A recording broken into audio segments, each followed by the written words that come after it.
Jallikattu claims its first life. An onlooker in Vellore gets killed in an unofficial event organized by locals.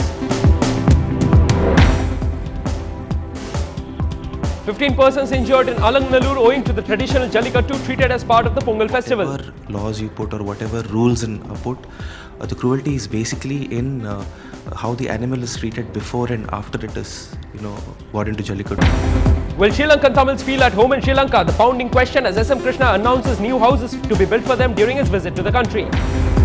A complete computerization of Commercial Taxes Department announced in the wake of the recent Erlagam fire that reportedly destroyed important government files. Just as the LPG strike enters its 5th day, Centre announces that there will be no shortage of stocks owing to the Centre's plan to transport cylinders through rail. Schools in Kadlo to reopen tomorrow after Cyclone Thane played its role in devastating the district's assets. Classes resume after reconstruction of the ruined classrooms. Chief Minister inaugurates the all-new statue of our party founder MGR at Viluppuram through video conferencing, just as the 95th birth anniversary of the actor-cum-politician is celebrated. And Tamil Nadu sees a wrap for its Pongal celebrations as families throng popular hotspots in view of the 4th and final day of festivities amidst tight security. A very good evening. You're watching News Tonight with me, Kalisek Mukherjee. Before we take up the news in detail, a quick look at the national headlines.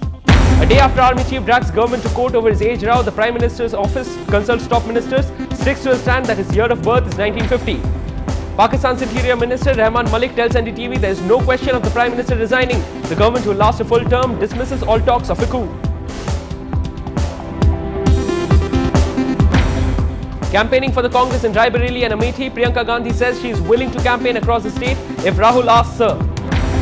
The Rajasthan Chief Minister raises security concerns over Salman Rushdie's presence at Jaipur Lit Fest, but organizers deny reports that he may skip the event.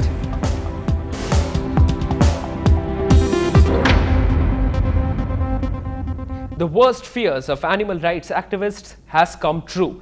The much notorious event associated with the traditional Pongal festival, Jallikattu, has claimed its first life, and that too of an onlooker. Sources say that the event that happened at Munjurpettai near Vellore district was an illegal one. 4 people have been arrested so far. As bullfighters tried to tame around 500 bulls to win prizes, thousands of spectators, including foreign tourists, had gathered to witness the event. Meanwhile, the Jallikattu event hosted at Alangnallur village of Madurai district saw 15 persons injured. It is interesting to note that although the centre had banned bulls from performing, the Madras High Court allowed the event following a petition challenging it a few days ago. For years, animal rights activists have been campaigning for a ban on the sport, citing cruelty and torture to animals. Whatever laws you put or whatever rules you put, the cruelty is basically in how the animal is treated before and after it is, brought into Jallikattu. And here's a breather for the Sri Lankan Tamils. External Affairs Minister SM Krishna, during his visit to Sri Lanka, has announced that the Indian government would build new houses for them.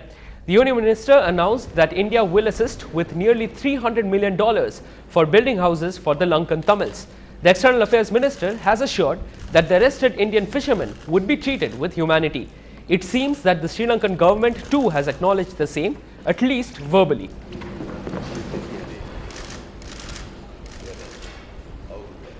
Indian government will assist with $260 million for building houses for Sri Lankan Tamils.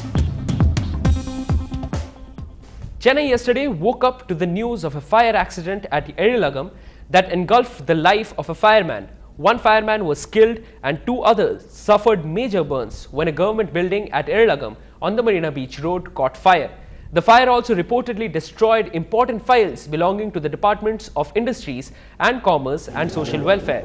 The government has announced a compensation of Rs 2 lakhs to the family of Anbaragan, who died while conducting a rescue operation. 25,000 rupees each has been announced for Ravichandran and Murugan, 2 other firemen who were seriously injured in the accident. Now we must take a moment to salute the commitment and bravery of Anbaragan, the fireman who died in the mishap at Erlagam. Not only did the brave Anbaragan sacrifice his life on a day he was on leave for Pongal, the tragedy has also left his family in a state of helplessness as they were getting ready to marry off their daughter. In fact, the engagement was scheduled for the next week. இப்படி டியூட்டின்னு போயிட்டு நாட்டுக்கு உயிரை கொடுத்துட்டு இப்போ வீட்டு தனியாக அனாதையாக விட்டுட்டாங்களே, நாங்கள் என்ன பண்ண போகிறோன்னு தெரியல. பசங்கள்லாம் பிலோ 25 இப்போ தான் படிப்பு முடித்தாங்க. யாரும் இன்னும் செட்டில் ஆகல. அவருக்கு ஒன்றும் விவசாயமும் ஒன்றும் கிடையாது, ஒன்றும் வேறு எந்த வருமானமும் கிடையாது. அந்த ஃபயர் சர்வீஸ் வருமானம் ஒண்டி தான். ஸோ கவர்மெண்ட்டில் வந்து அவங்களுக்கு ஹெல்ப் பண்ணணும், பசங்களுக்கு ஏதாவது ஒரு கவர்மெண்ட் ஜாபுக்கோ இல்லை எதுக்கோ. It's time for a short break on this bulletin. Stay tuned.